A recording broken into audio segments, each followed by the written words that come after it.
முதல்ல என் பொண்டாட்டிக்கு நான் தான் பண்ணுவேன்னு எல்லாருக்கும் முன்னாடியும் நீ வரணும். அழகா வலையில எல்லாம் என் கை ஃபுல்லா போட்டு விட்டு இப்படியே சந்தனம் எல்லாம் வச்சுட்டு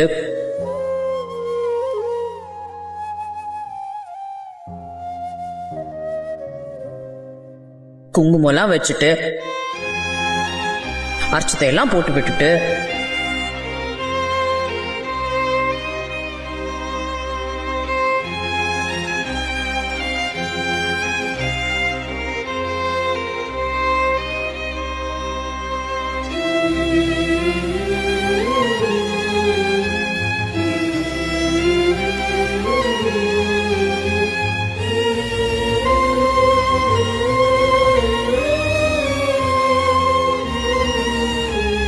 ரெண்டு பேரும் ஹாப்பியா இருக்கிறத இவ்ளோ பெருசா ஃப்ரேம் போட்டு மாட்டுற வீட்டுல